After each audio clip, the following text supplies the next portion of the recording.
attamoltan nagaan waaqayyo abbaa kan ilmaa kan hafuura qulqulluu isaa jireenya keessan irratti haa baay'atu. Har'a ani dubbii waaqayyo keessaa iddoo tokko dubbiseen akka isinii kadhadhuun barbaada. Gin waanuma waaqayyo jedhu goona, waan hafuurri qulqulluu jedhu goona, lallabii yoo jedhe kadhadhu yoo jedhe jechuudha. Dubbii waaqayyo dubbii namaa miti, hojjechuuf humna qaba jechuudha. Kanaaf waaqayyo gaafa dubbatu dhaggeeffannee hojiirra oolchuun waaqayyo nu haa gargaaru.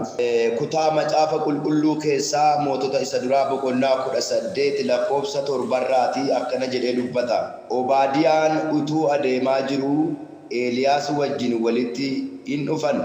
Obaadiyaan namicha isatti dhufe kana Eeliyaas ta'uu isaa hubatee lafa ga'ee qoma'ee fi ati dhuguma gooftaa koo Eeliyaasii jedhee gaafate.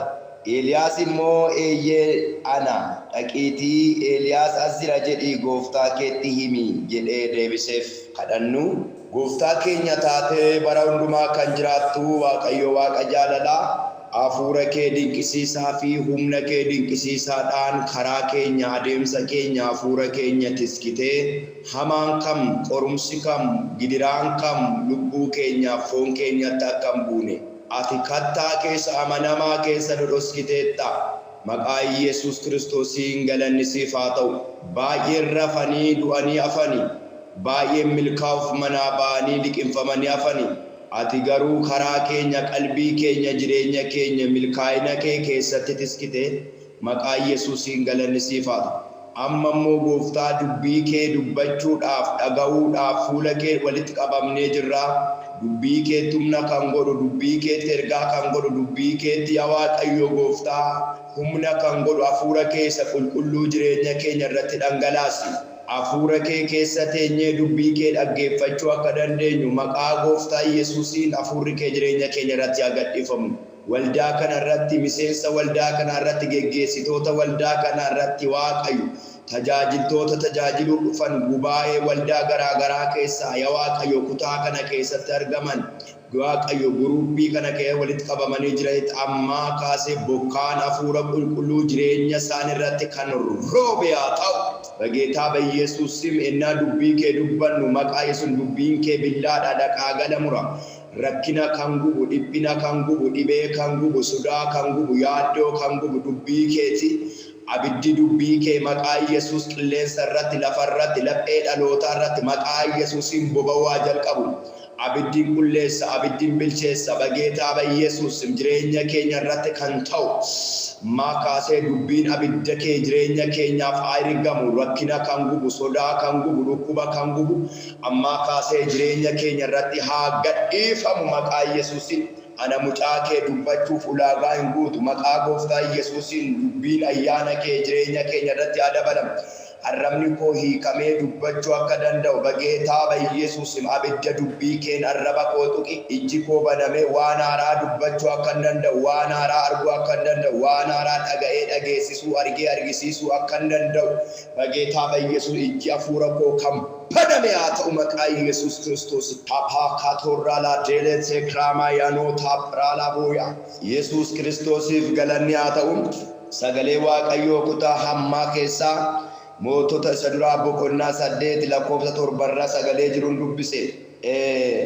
Iddoo kanatti gabaabumatti sagalee waaqayyoo nutti meeni gara seensa isaatti seenu daqiiqaa qabutti fayyadamee isinii kadhachuun barbaada. Lakkoofsuma 7 gaafa argitanii akkanadha. Dhaqiitii Eeliyaas as jira jedhii dubbadhu jedhee gaafa Obaadiyaatti Eeliyaas dubbatu argina. Bara kana yeroo kana keessa yeroo waaqayyoo lafa biyya lafaarraa bokkaa kute. Bokkaan biyya lafaarraa bara citeedha. Bokkaan roobu malee midhaan hin jiru, lafti biqilchuu hin jiru. Yoo bokkaan jiraate garuu biqilaan ija namaa firee kennuu danda'u lafa keessaa ba'a. Maalitu no hafuurri qulqulluun jireenya namaarra jiraannaan jireenyi namaa waan gaarii baasa. Maasiin waaqayyoo laphee namaati. Maasiin waaqayyoo bokkaan hafuura qulqulluu irratti mul'atu laphee namaati. Lapheen namaa isa waaqayyoo dhaga'uu dideera taanaan jireenyi namaa isa waaqayyoo dhaga'uu dideera taanaan jireenyi namaa lafa onaati. Iddoo hafuurri qulqulluu jiru wanta gaariitu biqila jechuudha. kutaa kana keessatti wanti nuti hubannu Eeliyaas Obaadiyaan namichi jedhamu kun mana mootummaa Akihaab keessatti mootiidha. Ahaab mana mootummaa Ahaab keessatti mootii otoo hin taane itti gaafatamaa mana mootummaa isaati. Ittaanaa mootummichaati jechuudha. Ittaanaa Ahaabi Aboodiyaan kun. Aboodiyaan kun nama laphee gaarii yookaan jireenya isaa guutuu nama Waaqayyoon jaallatu. Elzaabeel waaqa Asheer kan waaqeffattu bara raajota Israa'el keessa jiran raajota Waaqayyoo ajjeesuudhaaf bara murteessite keessa inni loltuu jabaa waanta ta'eef 50 boolla holqa boollaa keessatti dhoskee bishaanii fi nyaata dhoskee isaan sooraa akka ture seenaan hin dubbata jechuudha. Macaafni qulqulluun hin dubbata. Nama hojii gaarii hojjetuutti xiyyeeffatuudha Aboodiyaan kun. Bara kana keessa mootiin Israa'el bulchu kun biyya Samaariyaa biyya Yerusaalem keessatti Israa'el farrisooma guddaa yookaan jal'ina guddaa keessa galaniiru. Haa ta'u garuu sababii kanaaf Eeliyaas immoo mana Waaqayyoof dhugaa Waaqayyoof inni hinaafa. Raajii Waaqayyoo isa hinaaffaa Waaqayyoo qabu akka ta'e nama dhugaa jaallatudha jechuudha. Ba'aal waaqa yeroo jedhan Waaqayyoo waaqa jedhee nama dubbatudha. Bara keenya keessa namoonni baay'een afaaniin Waaqayyoo jira jedhu malee laphee isaaniitiin Waaqayyoon gananiiru. Waaqayyo dhimma isaanii akka hojjetu, Waaqayyo mana isaanii akka hojjetu, Waaqayyo jireenya isaanii akka hojjetu namoonni baay'een gananiiru. Namoonni baay'een yaaddoo jireenyaa akka qabutu nutti mul'ata yeroo tokko. Waldaa tajaajillu keessatti, hiriyoota wajjin jiraannu keessatti kallattii kamiyyuu arginu. Namoonni baay'een jiraachuu isaatiif konfidensii yeroo dhabeen siin garuu maaltu sitti mul'ata? Raabaa gaala magaannu. Mee akkana ofiin jedhimee anatti maaltu mul'ataa jiraa jedhu. Raabaa gaala deela buurra hala magaannu. Eeliyaas iddoo kanatti maal jedhe beektu? Bara akkasii kana keessa waan aareef Eeliyaas bokkaan biyya lafaarraa akka citu quufni rakkisaan gadheedha beektu obboloota. Quufni rakkisaan Waaqayyo nama dagachiisa. Horiin isaanii hin horu, guutaraan isaanii guutuudha, wanti nyaatan baay'eedha. Israa'el hin quufan, baay'ee quufan jechuudha. Waaqayyoon dhaga'uurraa dugda duubatti deebi'an waanta ta'eef Waaqayyoon dallane. Kanaaf Eeliyaas immoo Waaqayyoon waan hinaaf waan ta'eef bokkaan waggaa 3 ji'a 6 akka lafarraa citu hin abboome. Kana jechuun maal jechuudha? Ijoollee Waaqayyooti nuun gaafa macaan isin ijoollee Waaqayyooti gaafa nuun jedhu aboo guutuu akka qabnu beekna. Aboo guutuu akka qabnu nutti hima jechuudha. Isin ijoollee Waaqayyooti jechuun wanta nuti dubbannu Waaqayyo nu wajjin akka dubbatu beeka. Wanta ijoollee Waaqayyoo dubbatan Waaqayyo wajjin dubbata baata. Hisqeel boqonnaa 37 keessatti Waaqayyo afurri Waaqayyoo anarra jira jedhe Hisqeel. Harki Waaqayyoo anarra waan jiruuf dachaa lafee gogaa keessa na dhaabee jedhe. Lafee gogaa jechuun lafee goggogaa jiraachuu hin dandeenye. Kana Hisqeel maaliin arge? Mul'ataan arge malee akaaliidhaan miti, qaamaan miti. Mul'ataan dachaa lafee goggogaa mee karaa lafa onaa yookaan qarqara baadiyyaarra osoo deemtanii saroonni lafee goggogaa baadiyyaa keessaa guuranii bakkeetti qorquudhaaf dadhabanii nyaachuudhaaf fudhatanii dadhabanii lafee goggogaa bakkee irratti hin argitu jechuudha. Hisqeel mul'ataan lafee goggogaa handaara dachaa keessa guute yookaan dirree wayii keessa guute argee lafeen walitti qabame kan lafeen kun lubbuu godhachuu danda'a. Lafeen kun jiraachuu danda'a jedhee Hisqeelitti gaafa Waaqayyo dubbatu argina. Waaqayyo garuu Hisqeeliin akkana jedheetti dubbata. Ati garuu itti dubbadhu gaafa jedhuun argina. Aboo guutuu nuu kenneedha Waaqayyo akka dubbannuuf. Wanta dubbannutti immoo Waaqayyo humna akka nuu godhu, Waaqayyo ija akka nuu godhu nuti hin amanna. Gaafa jedhuun argina. Guutuu nuu kenneedha Waaqayyo akka dubbannuuf. Wanta dubbannutti immoo Waaqayyo humna akka nuu godhu, Waaqayyo ija akka nuu godhu nuti hin amanna. Galanni jabaan Waaqayyoof haa ta'u. Kanaaf iddoo kanatti bara akkasii kana keessa bara bokkaan biyya lafaarraa bade, bara malkaan goge, bara wanti lalisaan yookaan wanti beelladoonni nyaatan, wanti namoonni nyaatan hundumtuu lafarraa goge, baalli mukaa baraadha'e baala galaanonni goganii bara dhaloonni abdii kutatan bara mootonni abdii kutatanii warra bara akkasii keessaa Waaqayyo Eeliyaasin qaba. Mata duree akkana jedhu irratti dubbadha. Argameera jedhii dubbadhu. Mata duree jedhu irratti dubbachuu barbaada. Hundi keessan dhuunfaa keessaniin haa ta'u maatii keessan gidduutti haa ta'u wanti badee ture ganama kanaa kaasee isiniif argameera. Wanta argame karaan barbaade dhabe abdiin barbaade burqaan si jalaa dhokate. Gaa'inni si jalaa dhokate, nagaa si jalaa dhokate, milkaa'inni si jalaa dhokate. Maqaa Yesuus nama Naazreetiin argameera. Karaa gooftaa keenyaa fayyisaa keenyaa Yesuus karaan fayyinaa dhabamee ture. Daandiin nagaa dhabamee ture. Daandiin milkaa'inaa cufamee ture. Burqaa cufamee ture. Milkaa'inni cufamee ture. Ulfinni fudhatamee ture. Simboon fudhatamee ture. Jijjiiramni fudhatamee ture. Hangafummaan fudhatamee ture. Maqaa Yesuus nama Naazreetiin galgala kana ganama kana kaasee waldaa kana keessatti saba kana gidduutti tokko keessaniif isinii argameera. Rooboo lobo sandara labagaandoo isiif argameera siif argameera. Mee akkana jedhaa naaf argameera jedhame dabalaa naaf argameera jedhame maqaa Yesuusin siif argameera. Inni diinni si jalaa dhoskaa ture. Dukkanni biyya lafaa si jalaa kana buuge maqaa Yesuus nama Naazreetiin ganama kanaa kaasee siif argameera. Innaa wanta nama dinqisiisu Ahaab mootiin kun Obaadiyaadhaan gaangonni isaanii, harroonni isaanii, gaalonni isaanii harkatti beela'aniiru wanta ta'eeti marga barbaachuudhaaf qarqara lagaa marga lalisaa wayii barbaaduudhaaf hin baana jedhanii walii galanii Obaadiyaa fi Ahaab kun karaarra bu'anii gaafa deeman gara biyyoota garaagaraatti lagoonni gurguddaan jiranitti barbaacha gaafa manaa ba'an argina. Bara kana keessa innaa barbaacha manaa ba'an Ahaab gara tokko goree Obaadiyaan immoo gara tokko gore. Otoo qarqara lagaa deemanii wanta isin dhibu lakkoofsa tokkorraa qabdanii yoo dubbiftan boqonnaa 18 biyyinni ittiin ergine hin jiru. Ahaab Eeliyaasin barbaaduudhaaf biyyinni ittiin ergine hin jiru. Wanta biyya kutaa biyyaa hundumaatti ergee Eeliyaas wayi biyya keessan keessa jira achis hin barbaadu. Eeliyaas wayi biyya keessan keessa jira. Warreen mootummoonni hin jiru jedhan immoo kaskiisaa ture. Maqaa waaqa isaanii kaskiisaa ture. Eeliyaas biyyinni ittiin barbaadamne hin jiru. Haa ta'u garuu itoo Ahaab qarqara lagaa Abbayyaa Obaadiyaan otoo qarqara lagaa adeemuu Eeliyaas inni barbaadamaa ture. Otoo nama Obaadiyaa jedhamu kanatti mul'atu argina. Gaafa argu Eeliyaas ta'uusaa arge hin qoma'eefi. Eeliyaas harka maal beektu furtuutu harka jira. Eeliyaas isa Waaqayyoon dhaga'u ture.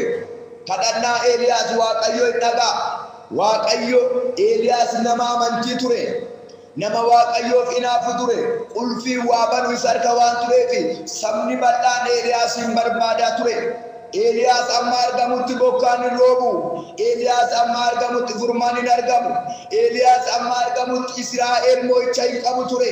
Eeliyaas amma argamutti roolaa maadaanamoos. Eeliyaas waan biyyicha keessaa dhabameefi biyyichi lafa onaa ture. Malkaan hundumtuu hin goge. Gaaronni hundumtuu biqiloonni hundumtuu baalli isaanii nalca'e. Manni mootummaa inni kaleessa quufa guute. Raabaa ba'oo seekraaba. Manoonni nama hundumtuu hin oonan. Hallelujah. Hadha garuu Eeliyaas keenya nuuf argameera.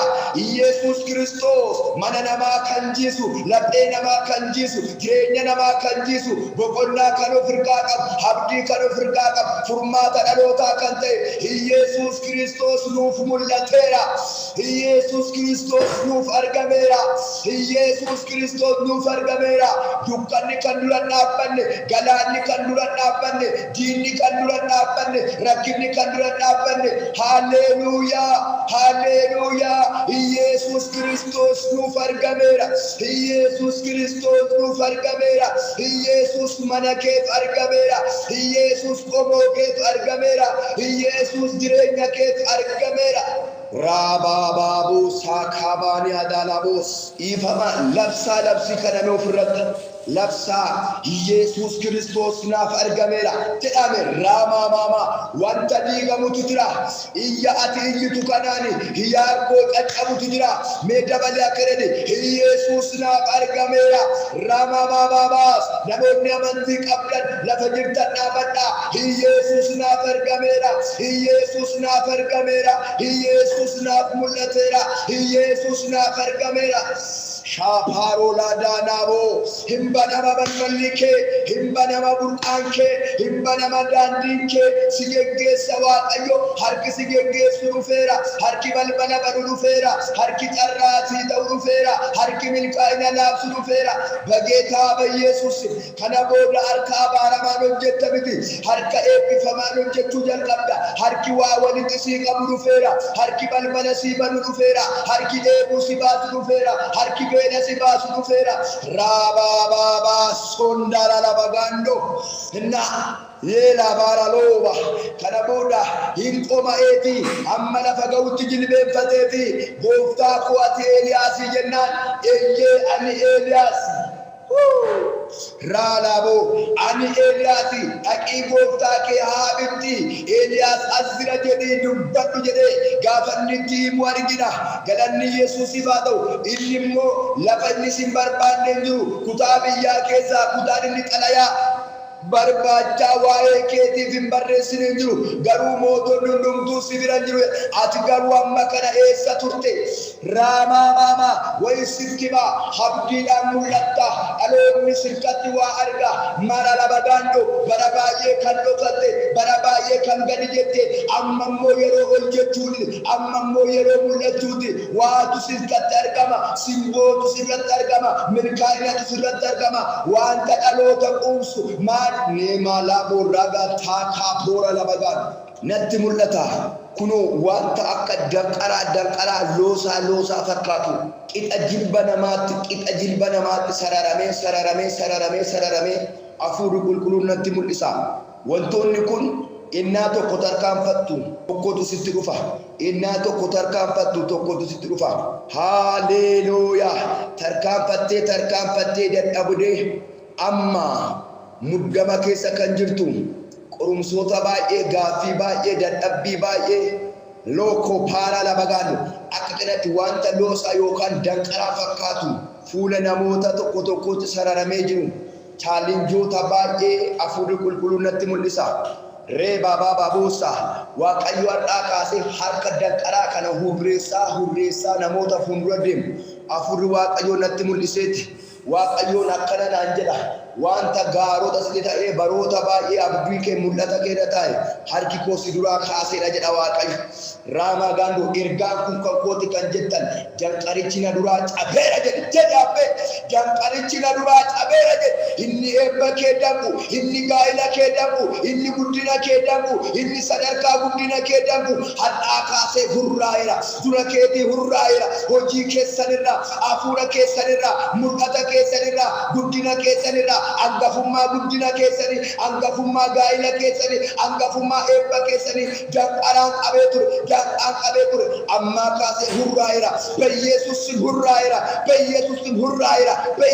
hurraa'eera danqaraan abaarsaa danqaraan qorumsaa danqaraan dhukkubaa danqaraan biyya lafaa danqaraan hojii seexanaa amma kaasee mana keetti humna qabu hojii keetti humna qabu eebba keetti humna qabu hurraa'eera biyyeessuus cacabeera si dura diigameera si dura buqqa'eera si dura bittinnaa'eera si dura bageetaa Yesuus fuula keessanii cacabeera mama sondoro bogondo marila bo hadoba waaqayyo marisita geggecha sita maqaa Yesuusin inni si quubsu argameera inni si ta'u argameera inni si ta'u mana gaarii kan si ta'u eebba gaarii kan si ta'u ulfina gaarii kan si ta'u maqaa Yesuusin ulfina inni sirraan fudhatan eebbi sirraa fudhatan mirkaa'inni sirraa fudhatan jijjiiramtee kan hin gee maqaa Yesuusiin siif argameera siif argameera siif argameera siif argameera maaddiin qomoo kee beela baasu roolo bogolo bogondo humni wanjoo rakkinaa dhabsu humni wanjoo iyyummaa dhabsu mana keerraa jireenya keerraa abaarsicha kan cabsu dukkanicha kan cabsu uleen mo'ichaa siif argameera uleen mo'ichaa siif kennameera baabaa boorraa lamoo sandara labagaandori labagaando ይሁን በጌታ በኢየሱስ ይሁን በጌታ በኢየሱስ jireenya keessan irratti ammaa kaasee kun ta'eera maqaan gooftaa keenyaa kan eebbifame haa ta'u Eeliyaas kun gaafa itti dubbatu ani yoo dhaqee itti mee ati immoo hin argamtu yoo ta'e Ahaab na ajjeesa ati anaaf of hin eeggattu jedhee gaafa Eeliyaasin gaafatu dhugaa Waaqayyo koo isa jiraataati har'a ani Akaabitti of hin mul'isa jedhe gaafa Eeliyaas laphee guutuudhaan haasa'u argina ati yookaan hafuurri qulqulluun fuudhee biyya biraatti si deemsisuu danda'a gaafa Akaab dhufu yoo as hin jirre ta'e na gowwoomsite jedhee tarkaanfii irratti fudhachuu danda'a haalleluuyaa በጌታ በኢየሱስ ስም nagaan keessan argatamaa kan jiru gola keessa jirtan keessan maqaa Yesuus Kiristoosiin nagaa akka arganne ciisti keessa kan isiniif hin mijanne qilleensi kan isiniif hin mijanne haala hundumaa keessa dhaqaa kan jirtan ciqleen ormootaa kan isinitti ulfaatu ifaanni ormootaa kan isinitti ulfaatu wanjoo baachuu hin dandeenye baattanii ba'aa ulfaataa baattanii dhiphataa kan jirtan amma Waaqayyo ba'aa kana sirraa kaasa wanjoo kana hin baattu በኢየሱስም sirraa hiikameera raabaaloo maaddaani maahantoo ba'aa ulfaataa nama gateetti isaan irra tuulame har abiddarraa gubee kaasuun arga raamaa gaandoora laba gaandoo ba'aa ulfaataa manii baloossa manaa baatee hojjettee bu'aa fayyadaman taane haallee halleluuyaa galuudhaaf immoo karaa hin arganne namoota akkasitti dhaqqaman hin arga nan hojjedha jettee manaa baate garuu hojjechuuf haalli hojii siif hin mijanne liibaanii magaandoo iddoon jijjiiradha jettee simmoo siif hin mijanne haala karaa deebi'een galateettii simmoo siif hin mijanne namoota haadha akkasii keessa jiran hafuurri qulqulluun natti agarsiisa ba'aa gateettii keerra tuulamee hidhee si kaa'e kana amma Waaqayyo abiddataa sirraa gubeera በጌታ በኢየሱስ sirraa gubateera iddoon fooyya'aan iddoo galateeffataa hojjetu riima galabagaandu amma kaasee siif argameera በጌታ በኢየሱስ siif argameera namoota ba'aan irraa hiikamuun arga namoota ba'aan irraa lafa dha'uun arga namoota balballitti banamuun arga namoota Waaqayyo fuula isaanii ibsuun arga namoota Waaqayyo harka isaanii qabuun arga namoota Waaqayyo abdii toluun arga namoota Waaqayyo ifaan geggeessuun arga wanjoon dukkanaa diigameera dukkana keessa hin adeemtu kana booda ifa dinqisiisaa keessa jiraatta maqaa Yesuusiin ba'aan kun sirraa lafa dha'eera ba'aan kun sirraa lafa dha'eera ba'aan kun sirraa lafa dha'eera ba'aan gaaffii ba'aan dhukkubaa ba'aan dadhabbii geggeessuun arga wanjoon dukkanaa diigameera dukkana keessa hin adeemtu kana booda ifa dinqisiisaa keessa jiraatta maqaa Yesuusiin ba'aan kun sirraa lafa dha'eera ba'aan kun sirraa lafa dha'eera ba'aan kun sirraa lafa dha'eera ba'aan gaaffii ba'aan dhukkubaa ba'aan dadhabbii ba'aan gungumaa baroota keessa irra kan taa'e በጌታ በኢየሱስ ስም amma kaasee lafa dha'eera jireenya keessanirra abjuu keessanirra mul'ata keessanirra eebba keessanirra maqaa Yesuusiin lafa dha'eera lafa dha'eera kufirraa በኢየሱስ nagaa isaanii kan nyaatu eebba isaanii mul'ata isaanii kan nyaatu maqaa Yesuusiin sinamurra jireenya isaanirra lafa dha'i kofi maqaa Yesuus nama Naazreeti kofi በጌታ በኢየሱስ ergaa digimti ergaa dhukkuba ergaa seexana በጌታ በኢየሱስ sammuu isaanii kaniif eebba isaanii kaniif nagaa isaanii kaniif gaa'ila isaanii kaniif በጌታ በኢየሱስ hafuura eebba isaanii hafuura nagaa isaanii kofi maqaa Yesuus kofi በኢየሱስ kofirraa kofi maqaa Yesuus raamaa gaantaara lama gaando በጌታ በኢየሱስ hidhaan abaarsaa hidhaan dhukkubaa hidhaan seexanaa maqaa Yesuus Kiristoos jireenya isaanii abjuu isaanii kan argatu dhiiga Yesuus sinamuma kofi በኢየሱስ diigame sammuu kanarraa jireenya kanarraa laphee kun kana booda mana Kiristoos jireenyi kun mana Kiristoos bageetaa ba'i gadda qabattee sodaa qabattee dhukkuba qabattee yaaddoo qabattee boo'icha qabattee kan itti gal amma dhiiga hoolichaa sinaboma gadhis jireenya isaanii gadhis bara isaanii abjuu isaanii kakuu isaanii gadhis maqaa Yesuus Kiristoos get marabadiya abidda sitabome abidda tibachun dande sitabome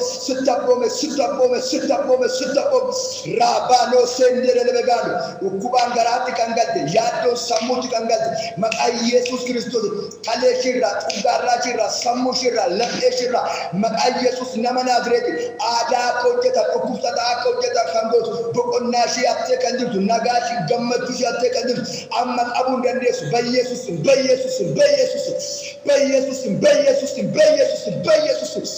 get maqaa Yesuus Kiristoos gadhis maqaa Yesuus hiikamira ramasindaroo labaadiyaanaboos Waaqayyo namoota hiikaa jirutu jira namoota hiikamaa jirantu jira raalabaadaaloo bahando sheeke vene kabusaga wanta wayyaa gaddaa fakkaatu sammuu namootaa irraa otoo harca'u argaa jira reega moosa kapuurra halabagaando reeba labagantoori labagaando namoota yaada isaaniitiin of kassasan namoota jireenya isaanii taa'anii ofumaaf of kassasan ni ilaala riga labagaando rolo bogontoori labagaando manoota dhiphoo wayii keessa taa'anii namoota of kassasan namoota jireenya isaanii kasan maafan uumame jedhanii namoota uumamuu isaaniitti gaddantu as keessa jira rakkinni guddaan irra ga'uurraan kan ka'e qorumsa guddaan irra ka'uurraan kan ka'e namoota maafan uumame jedhanii gaddan ree labagaando namoota taa'anii akkasitti dhiphina lakkaa'an hafuurri qulqulluun natti agarsiisa wayyaa gaddaa kan fakkaatu mataa isaaniirraa otoo gadi harraa qabamu argaa jira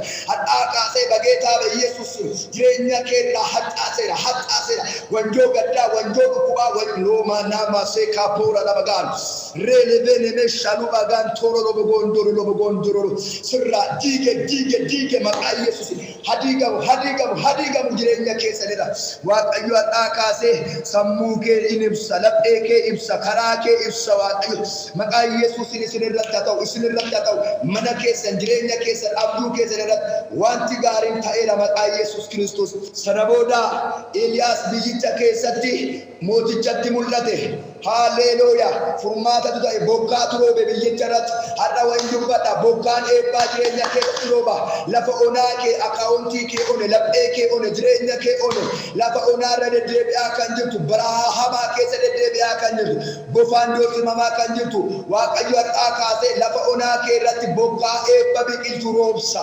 nagaatu rooba maqaa Yesuusin nagaatu rooba badhaadhummaatu rooba mee barruu keessan mirgaa gara Waaqayyoo tolqaba reebaaganto namoota eebbirratti gadhiifamutu jira maqaa Yesuusin harki kun hojjetee har'aa kaasee akka duwwaan ta'a kiisiin duwwaa ta'e nagaan duwwaa ta'e lapheen duwwaa ta'e lafa onaarraa mas dhaabbataa kan jiran karaa hundumaan gadamanii saamamanii kan jiran hormootaan firootaan saamamanii kan jiran bu'aa daqqa isaanii dhabanii kan jiran reegaa namaa seendara eebba qabatamaa harka kee irratti naaf qooma eebba qabatamaa harka kee irratti naaf qooma eebba qabatamaa harka kee irratti naaf qooma milkaa'ina qabatamaa harka kee irratti naaf qooma harki kun har'aa kaasee hojjetee hin maseenu bageetaa Yesuus hojjetee hin maseenu hojjetee duwwaa hin ta'u maqaa Yesuus Kiristoosin badhaadhummaa samii harka kanarratti waameera badhaadhummaa samii harka kanarratti waameera abaarsa iyyuma wantoo iyyumaa harka kanarraa cabseera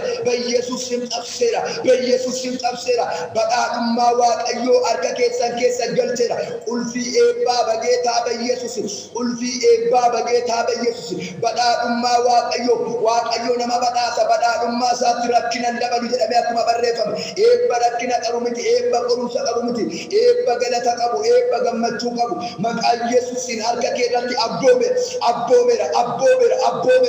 abboomeera fudhadhu Yesuusin marama shaka pora labagan soko pana dekevene kambu rola maramo babo wanta wan ashagame badasa fakka sama badasa wa ashage nama wanta gatjabeessa wayna ma kenut Waaqayyo gooftaan akka namoota shanii wayii kan ta'an harka waa hiixatu amma argaan jira Waaqayyo maali kun jennaan gooftaan akkana naan jedhe leere gentuu kapoora labagaan irra su kabura namoota eebba haaraatti ba'an namoota afaan isaanii burqa haaraa bira qaqqabu argaa jira. Waaqayyo akkana jedha, riigaa laba gaandoo miidhama kee keessaa lola kee keessaa Waaqayyo gara eebbaa haaraatti si baasaa jira, gara maaddii haaraatti si baasaa jira. Gaa'ilaan kan danqamtan namoonni kun karaa gaa'ilaa danqamtanii jirtu. Namoonni kun shanan riigaa laba gaandoo gaa'illi keessan isin hirkatti moofa'ee, isin hirkatti kufee, isin hirkatti diigame kallattii garaagaraatiin jireenyi keessanitti miidhamee rabaasame. Waaqayyo namoota kana qabadhaa, isin ergaa kana qabadhaa. Waaqayyo akkana jedha, gara boqonnaa haaraatti jireenya si boqochiisu, gaa'ila si boqochiisu, waan haaraan si dhaalchisa siin jedha Waaqayyo. Waan haaraa Libaanoo, waan haaraa, wanta ati gammadu, wanta hiriyoonni kee si gammadan roodoboosa Waaqayyo gooftaan waan ulfina isaa keessa jiru dabarsee sitti kenneera. Waaqayyo balbala haaraa akka dhaaltu jireenya keetti Waaqayyo kana dubbateera. Maqaan Waaqayyo kan eebbifame. Sagalee tokko iddoo tokko nu dubbisee asuma irratti nan dhaaba. Wangeela Yohaannis boqonnaa tokko lakkoofsa 45 irraa kanadha. Filiphos kun Naatanaa'elin argatee isa Museen macaafa isaa keessatti, raajonnis macaafa isaanii keessatti waa'ee isaa caafan arganneerra. Inni namicha Naazreet Yesuus ilma Yoosef jedheen. Naatanaa'el yemmus Naazreet keessaa wanti gaariin bahuu danda'a jedhee Filiphoosin gaafate. Filiphos immoo kottuutii ilaali jedhee deebiseef. Yesuus ituu Naatanaa'el gara isaa dhufuu argee, ilaa nama Israa'el isa dhugaan sobni keessa hin jirre jedhee waa'ee isaa dubbate. Naatanaa'el eessatti na beekta jedhee isa gaafate. Yesuus deebisee, Filiphos utuu si hin waamin muka harbuu jalatti si arge jedheen. Kana irratti Naatanaa'el, ati Rabbi ilma Waaqayyooti, ati mootii Israa'el jedheen. Yesuus ammas deebisee, muka harbuu jalatti waan si argeef muka harbuu jalatti si arge waanan siin jedheef na amantaa?